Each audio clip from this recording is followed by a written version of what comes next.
नमः शिवाय। ईश्वर ईश्वर का स्वरूप हमारे संसार में दो रूपों में विद्यमान है। एक तो है प्रकृति अर्थात क्षितिजल पावक गगन समीरा, जो 5 तत्व हैं, और दूसरा है बाल स्वरूप में मनुष्य। पहले इसकी आयु 5 वर्ष की थी, लेकिन कलयुग के प्रभाव से वर्तमान समय में इसकी आयु 2.5 वर्ष तक मान सकते हैं। ये बालक का स्वरूप, ये बाल स्वरूप, ये वामन अवतार, ये वामन रूप मनुष्य के रूप में ईश्वर की एक छोटे व्यक्ति है, यानी ईश्वर के छोटे अंश के रूप में विद्यमान है।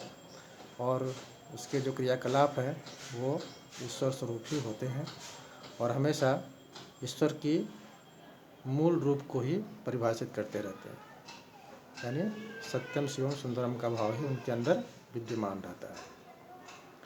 तो एक छोटे से प्रसंग के रूप में मैं उसको थोड़ा विस्तृत करूँगा। छोटी सी घटना है। मैं अपने बगिया में बैठा हुआ था।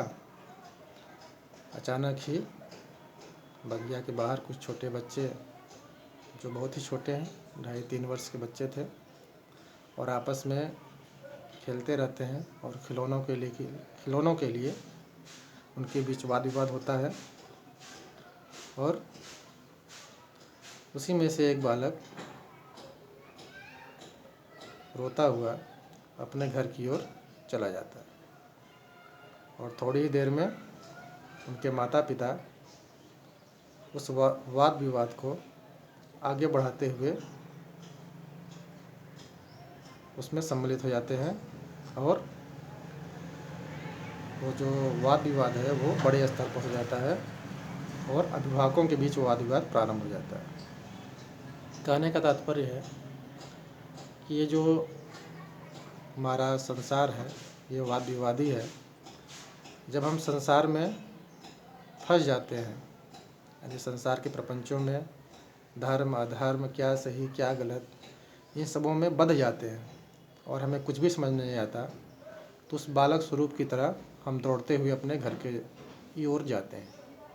हमारा घर अर्थात ईश्वर, जहाँ से हम या जिसकी प्रेरणा से हम यहाँ आए हैं, हम उसकी ओर गमन करने लगते हैं। और ज्यों ही हम ईश्वर की शरण में जाते हैं, भगवान कृष्ण ने कहा है कि आप सब कुछ छोड़कर, धर्म अधर्म, लाभ हानि, यश अपयश, जन्म मरण, सब कुछ छोड़कर अगर आप मेरी शरण में आते हैं तो सारा कार्यभार मैं स्वयं करने लगता हूँ। उसी प्रकार जिस प्रकार उस छोटे बालक की तरह जब वो अपने घर जाता है तो वो शांत से बैठ जाता है, उसे फिर कोई कार्य नहीं करना होता। उसकी सारी जिम्मेदारी कौन लेता है? उसके माता पिता। और उसके बाद विवाद को वो स्वयं आगे आकर उसका निर्णय करते हैं। और बालक की स्थिति क्या होती है? वो शांत चित्त होकर घर में बैठ के अपना खेलने कूदने लगता है, खाने पीने लगता है। कहने का तात्पर्य है कि जिस प्रकार ये छोटे बालक वाद विवाद में पड़ने पर अपने माता पिता या अपने घर अभिभावक की ओर अग्रसर होते हैं, वैसे ही ये मनुष्य भी अगर इन वाद विवादों, संसार के मायाओं, धर्म अधर्म, लाभ हानि, यश अपयश को छोड़कर केवल भगवान की शरणागति करे, अपने माता पिता की शरणागति करे, तो वह निश्चिंत होकर घर में प्रसन्नचित रहेगा और उसके सारे कार्य ईश्वर स्वयं करने लगता है। ये छोटा सा भाव छोटे बालक ने बताया। आसपास भी ऐसी कई घटनाएं घटती हैं जो ईश्वर के मूल स्वरूप में और सरल भाव में विद्यमान होती हैं।